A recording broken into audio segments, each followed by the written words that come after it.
Indrajit study point में आप सभी का स्वागत है। हम पढ़ रहे हैं एनसीईआरटी बुक अध्याय 2 पत्रकारिता के विविध आयाम भाग 6, जिसमें हम वैकल्पिक पत्रकारिता के बारे में पढ़ेंगे कि उनका विकल्प क्या होना चाहिए और क्या कर सकते हैं और कितना तक कर सकते हैं, इसके बारे में।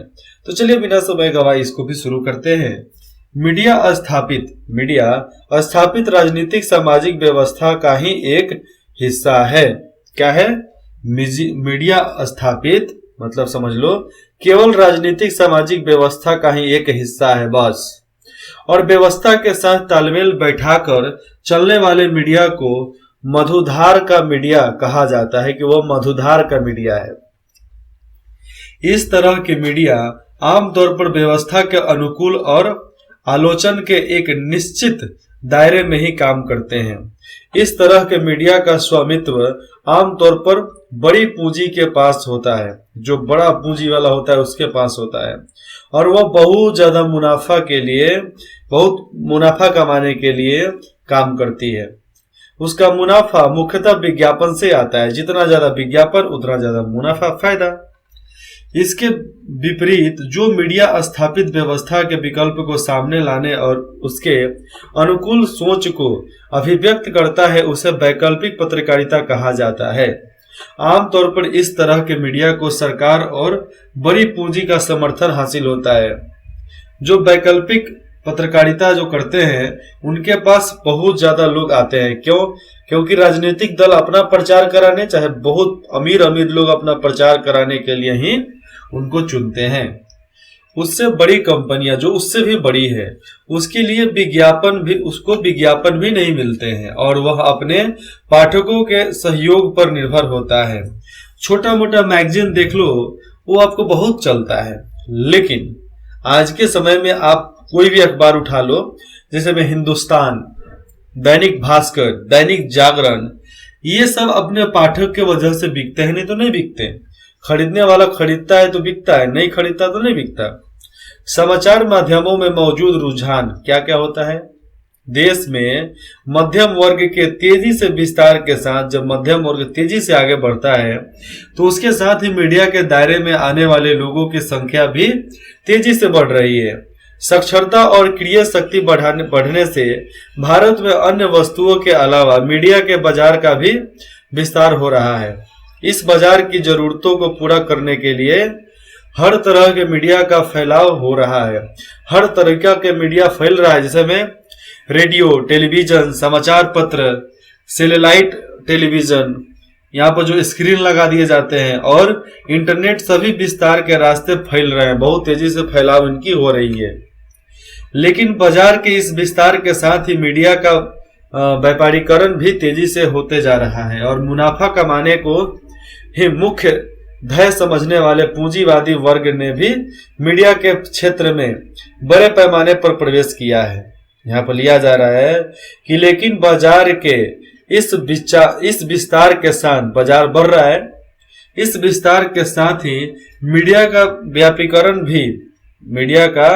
व्यापीकरण मतलब मीडिया का भी फैलाव बहुत तेजी से हो रहा है। उनका व्यापार भी बढ़ रहा है, मुनाफा भी हो रहा है, सब चीज उनका अच्छा चल रहा है। और जो पूंजीवादी वर्ग हैं वो मीडिया के क्षेत्र में बड़े पैमाने पर वो उसमें प्रवेश कर रहे हैं, पैसा लगा रहे हैं। भैया तुम फैल, मेरे बारे में मत बोलना बस। व्यापारीकरण और बाजार होर के कारण हाल के वर्षों में समाचार मीडिया ने अपने खास बाजार क्लास मार्केट को आम बाजार मास मार्केट में तब्दील करने की कोशिश की है। जो मीडिया को, पत्रकार को एक अच्छे श्रेणी में लोग मानता था, आज पत्रकार को कोई कुछ नहीं पूछता है। भाग, हटाओ इसको। जिस तरह शॉर्ट पे धूल चलाता है तो लोग हटा देता है, वैसा हाल आज मीडिया का है। जैसे में आज कोई भी मीडिया का भी एक सिद्धांत होता है, किसी भी मीडिया का सिद्धांत होता है, किसी भी पत्रकार का सिद्धांत होता है। अगर उस सिद्धांत से ऊपर हटता है तो मीडिया कहलाने लायक नहीं होता है। यही कारण है कि समाचार मीडिया और मनोरंजन की दुनिया के बीच का अंतर कम होते जा रहा है और कभी कभार तो दोनों में अंतर कर पाना मुश्किल हो जाता है, क्योंकि आज नौटंकी का काम न्यूज मीडिया पर भी चलता है, अखबार में भी चलता है। और समाचार और लोगों को मोटिवेट करने का काम, उसको आदर्श व्यक्ति बनाने का काम आज सीरियल भी कर लेती है, फिल्म भी कर लेता है। इसलिए दोनों के बीच में अंतर करना मुश्किल होते जा रहा है। समाचार के नाम पर मनोरंजन बेचने के इस रुझान के कारण आज समाचार में वास्तविक और सरोकारीय सूचनाओं और जानकारियों का अभाव होता जा रहा है। जो सूचनाएं आनी चाहिए वो सूचना आ नहीं रहा है। आज निश्चित रूप से ही यह नहीं कहा जा सकता है कि समाचार मीडिया का एक बड़ा हिस्सा, यहाँ पर साफ लिखा जा रहा है कि यह नहीं कहा जा सकता कि समाचार मीडिया का एक बड़ा हिस्सा लोगों को जानकार नागरिक बनाने में मदद कर रहा है, बल्कि अधिकांश मौकों पर यही लगता है कि अधिकांश ऐसे मौके आते हैं कि उस पर यही लगता है कि लोग गुमराह उपभोक्ता अधिक बन रहे हैं। मतलब लोग जो पढ़ते हैं वो गुमराह ज्यादा हो जाते हैं, गुमराह उपभोक्ता ज्यादा बनते जा रहे हैं। मतलब फालतू का जो प्रचार आ जाता है लोग उसको भी खरीद लेते हैं। कभी कभी मैंने भी खरीदा है, जैसे मैं सीटी वगैरह। अगर आज समाचार की परंपरागत परिभाषा के आधार पर देश के जाने माने समाचार चैनलों का मूल्यांकन करें तो एक आध चैनल, मतलब एक ही दो चैनल को छोड़कर अधिकांश सूचना रंजन इंफोटेनमेंट, पहले इंटरटेनमेंट होता था लेकिन अब इंफोटेनमेंट, तो इंफोटेनमेंट के चैनल नंबर पर बनकर रह गया है। आज हर चैनल पर 2-3 को छोड़ दो, डीडी न्यूज को छोड़ दो, डीडी नेशनल को छोड़ दो और जी न्यूज को छोड़ दो, तो बाकी जितना चैनल है सब फालतू का बकवास करता है सब। इसमें सूचना कम और मनोरंजन ज्यादा होता है। इंफोटेनमेंट में सूचना कम, मनोरंजन ज्यादा होता है। इसकी वजह यह है कि आज समाचार मीडिया का एक बड़ा हिस्सा एक ऐसे उद्योग बन गया है जिसका मकसद अधिकतम मुनाफा कमाना हो। आज हर मीडिया पैसा कमाने के लिए ही जनता के सामने उतरी है। समाचार उद्योगों के लिए समाचार भी पेप्सी कोक जैसे एक उत्पाद बन गया है। यहाँ पर देखा जाए तो समाचार उद्योग भी समाचार भी कोई भी न्यूज हो गया, समाचार हो गया, किस तरह कोक और पेप्सी पीकर उसका बोतल हम फेंक देते हैं, तो वैसा ही हाल हो गया है मीडिया वाले लोगों का, जिसका उद्देश्य उपभोक्ता को गंभीर सूचनाओं के बजाय सतही मनोरंजन से बहलाना और अपनी ओर आकर्षित करने का हो गया है। ये सूचना नहीं देना चाहते हैं, गंभीर सूचना नहीं दे सकते हैं, केवल ये लोग क्या करते हैं, मनोरंजन से बहलाना चाहते हैं और अपने उपभोक्ताओं को अपने तरफ खींचना चाहते हैं। दरअसल उपभोक्ता समाज का वह तबका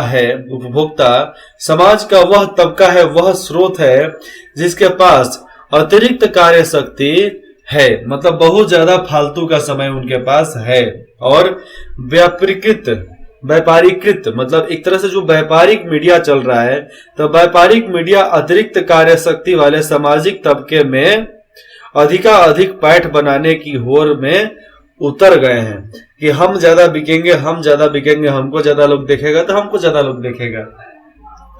इस तरह के बाजार होड़ में उपभोक्ता को लुभाने वाले समाचार पेश किए जाने लगे हैं कि जैसे कैसे उनको लुभाया जा सके, और उन वास्तविक समाचारीय घटनाओं की उपेक्षा होने लगी है जो उपभोक्ताओं के भीतर ही बसने वाले नागरिकों की वास्तविक सूचना आवश्यकताएं थी और जिनके बारे में जानना और उनके लिए आवश्यक है जो उसको जानना चाहते हैं। इस दौर में समाचार मीडिया बाजार को हड़पने की होड़ में ज्यादा से ज्यादा लोगों की चाहत पर निर्भर होता जा रहा है।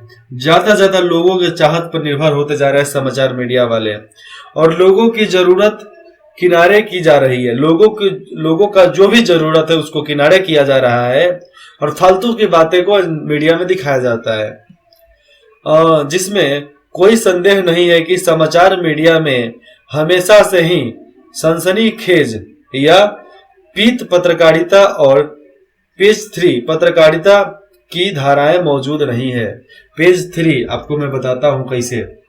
इनमें से संदेह नहीं है कि समाचार मीडिया में हमेशा से सनसनीखेज या पीठ पत्रकारिता और पेज 3 पत्रकारिता की धाराएं मौजूद रही। मतलब सनसनीखेज खबर आता है, पीत पत्रकारिता, हर पत्रकारिता को ठीक से लिखे जाते हैं वो तो ठीक है, लेकिन पेज 3 आप जब भी देखोगे कि पेज 3 में ही ऐसा चीज लिखा रहता है जो अधिकतर लोग नहीं पढ़ता है। इनका हमेशा अपना स्वतंत्र अस्तित्व रहा है। क्या रहा है? स्वतंत्र अस्तित्व रहा है। जैसे ब्रिटेन का टेब्लोइड मीडिया जो है, भारत में भी बुलेटिन कैसे कुछ समाचार पत्र रहे हैं, मतलब ऐसे ही कुछ बुलेटिन जैसे समाचार पत्र रहे हैं, पेज 3 की मुख्य धारा की पत्रकारिता में मौजूद रहा है। जिस तरह वो सब पेज 3 में ही छापे जाते हैं। लेकिन इन पत्रकारीय धाराओं के बीच, ये जो धाराएं चलती है उसके बीच एक विभाजन रेखा थी जिसे व्यापारीकरण के मौजूद रुझान ने खत्म कर दिया। जो व्यापारीकरण का जो मौजूद रुझान चल रहा है अभी हर किसी के पास, उसमें इन लोगों का पेज 3 का सिस्टम ही खत्म हो गया है। यह स्थिति हमारे लोकतंत्र के लिए एक गंभीर राजनीतिक समस्या, सामाजिक समस्या, चाहे सामाजिक संगठन, राजनीतिक संगठन या सांस्कृतिक संगठन पैदा कर रही है। व्यापारीकरण आज हर समाचार संगठन सबसे अधिक बिकाऊ बनने की होड़ में एक ही तरफ के समाचारों का टुट्टा दिखाई देना पड़ता है, टुट्टा दिखाई पड़ रहा है। जैसे में आज पता चलता है कि कौन सा समाचार संगठन कितना ज्यादा बिकाऊ है, कितना बिक रहा है, वो सब हमें दिख जाता है आसानी से, क्योंकि जो जितना चापलूसी करेगा उतना ज्यादा वो बिकाऊ है। इससे विविधता खत्म हो रही है और ऐसी स्थिति पैदा हो रही है जिसमें अनेक खबर हैं, बहुत सारे खबर हैं और सब एक जैसे ही हैं। अनेक समाचार चैनल है, सिर्फ कहते हैं, करते रहिए, सिर्फ करते रहिए, बदलते रहिए और एक ही तरह के समाचारों को एक ही तरह से प्रस्तुत होते देखते रहिए। मैं कभी कभी रात को कभी कभी न्यूज देख लेता हूँ तो एक ही न्यूज को बार बार रिपीट किए जाते हैं। मन करता है ना कि जो चला रहा है उसको इतना लतियाए पकड़ के कि उस चलाने लायक ना रह जाए। इसीलिए हम न्यूज देखना ही बंद कर देते हैं, अखबार कभी कभी पढ़ लेते हैं, सोशल मीडिया बस हो गया, क्योंकि वो सब मूड खराब कर देता है सब। तो एक ही तरह के समाचारों को एक ही तरह से प्रस्तुत करते दिखाई दे देते हैं। विविधता समाप्त होने के साथ साथ समाचार माध्यमों में केंद्रीकरण का रुझान भी प्रबल हो रहा है, जैसे में इतने सारे अलग अलग प्रकार आते हैं जिसके अंदर केंद्रीकरण का रुझान भी सामने दिखता है। समाचार वही रहता है लेकिन थोड़ा मोड़ा बदलाव रहता है, लेकिन केंद्र भी वही है। जिस तरह समाचार वैसा केंद्र, मतलब मैं खाना खाता हूं, मैं उसके द्वारा खाना खाता हूं, मैं इसके घर गया तो खाना खाया, मैं अभी हमारे घर आया तो नाश्ता किया। मतलब साफ ही होता है ना कि मैं खाना खाया, तो केंद्र क्या है? खाना खाना। तो बस वही हाल है, सब तरीके से लपेट कर एक जगह पर लाते हैं जो हो चुका रहता है। हमारे देश में परंपरागत रूप से कुछ बड़े राष्ट्रीय अखबार थे और इसके बाद क्षेत्रीय प्रेस था, लेकिन और अंत में जिला तहसील स्तर के छोटे पत्रकार चाहे समाचार पत्र थे। आगे देखो, नई प्रौद्योगिकी आने के बाद पहले तो क्षेत्रीय अखबारों ने जिला और तहसील स्तरों के प्रेस को हड़प लिया, बंद करवा दिया। अब राष्ट्रीय प्रेस क्षेत्रीय पाठकों के अपनी पैठ बना रही है और क्षेत्रीय को खत्म करके राष्ट्रीय बनाया जा रहा है। तो क्षेत्रीय प्रेस राष्ट्रीय रूप अख्तियार कर रही है। आज चंद समाचार पत्रों के अनेक स्मरण हैं और समाचारों का कवरेज अत्यधिक आत्म केंद्रित, स्थानीय और विखंडित हो गया है। समाचार कवरेज में विविधता का अभाव होता रहा है और बढ़ता गया है। साथ ही समाचारों की पीटी पिटाई अवधारणाओं के आधार पर, मतलब जो घसीटा जा रहा है वैसे ही जिस तरह है वैसे ही लेकर चला जा रहा है समाचार को। तो वैसे लोगों की रुचियों और प्राथमिकताओं को परिभाषित करने का रुझान भी प्रबल हो रहा है और हुआ भी है। क्योंकि अगर जो न्यूज मैंने देखा, अगर उसको 4-4 घंटे का चलाते तो हमको समझ में नहीं आता, लेकिन वो आधे आधे घंटा पर रिपीट कर रहे थे, एक 20-20 मिनट पे, इसलिए मुझे गुस्सा आ गया उस पे। ऐसे गुस्सा आता नहीं है, लेकिन फिर भी कभी कभी आ जाता है। लेकिन समाचार मीडिया के प्रबंध बहुत समय तक इस तथ्य की अपेक्षा नहीं कर सकते, क्योंकि साख और प्रभाव समाचार मीडिया की सबसे बड़ी ताकत होती है। साख और प्रभाव, अलग अलग प्रकार, अलग अलग भाग, और उसका प्रभाव कितना पब्लिक पर पड़ रही है, ये दो ही मीडिया वाले अखबार के लिए सबसे ज्यादा महत्वपूर्ण है। आज समाचार मीडिया की साख में तेजी से ह्रास हो रहा है। जो समाचार मीडिया का इतना बड़ा हाथ था, अब धीरे धीरे वो सब कम हो रहा है, क्योंकि अब उतनी ज्यादा उनकी महत्व नहीं रह गई है। इसके साथ ही लोगों की सोच को प्रभावित करने की इसकी क्षमता भी कुंठित होते जा रही है। जो लोगों के सोच को प्रभावित करते थे मीडिया वाले, आज के समय में वो सब कम होता जा रहा है, खत्म होते जा रहा है धीरे धीरे। समाचारों को अनेक नियोजित और स्वाभाविक स्थान पर बहाल करके ही समाचार मीडिया की साख और प्रभाव के ह्रास की प्रक्रिया को रोका जा सकता है। यहाँ पर देख लो, दिया जा रहा है कि समाचार को उनके नियोजित और स्वाभाविक स्थान, जहां पर उनका स्थानीय क्षेत्र है, वहां से अगर बहाल करके ही समाचार मीडिया की साख और प्रभाव के ह्रास की प्रक्रिया को रोका जा सकता है। मतलब वहां पर शाखा बनाए, हर गांव में, हर शहर में शाखा बनाए, तब जाकर आज पत्रकार समाचार मीडिया रुक सकता है, नहीं तो ये सब बर्बाद हो जाएंगे। पाठ के संवाद, अब सवाल आ गए, इसका जवाब आपको देना है। किसी भी दैनिक अखबार में राजनीतिक खबरें ज्यादा स्थान क्यों लेती है, और इस पर एक संक्षिप्त टिप्पणी लिखें। आगे देखिए। और किन्हीं 3 हिंदी समाचार पत्र एक ही तरीके के हैं को ध्यान से पढ़िए और बताइए कि एक आदमी की जिंदगी में अत्यंत महत्वपूर्ण स्थान रखने वाली खबर समाचार पत्रों में कहां और कितना स्थान पाती है। 3 नंबर, निम्नलिखित में से किसे आप समाचार कहना पसंद करेंगे और क्यों करेंगे, यही बताना है। करेंगे मैं बता देता हूं, क्यों आप बताना। प्रत्येक और उत्तेजित, मतलब यहाँ पर प्रेरक और उत्तेजित कर देने वाले हर सूचना जो हमें अंदर से इच्छा जगा दे, इच्छा शक्ति को बढ़ा देवे, हाँ, ये सब खबर बन सकता है, लेकिन क्यों। और 5 नंबर है, निम्नलिखित पंक्तियों की व्याख्या करें। इन सारे पंक्तियों की व्याख्या करना है, और यहाँ पर यह पाठ खत्म होता है। फिर मिलते हैं अगले पाठ में, विभिन्न माध्यमों के लिए लेखन।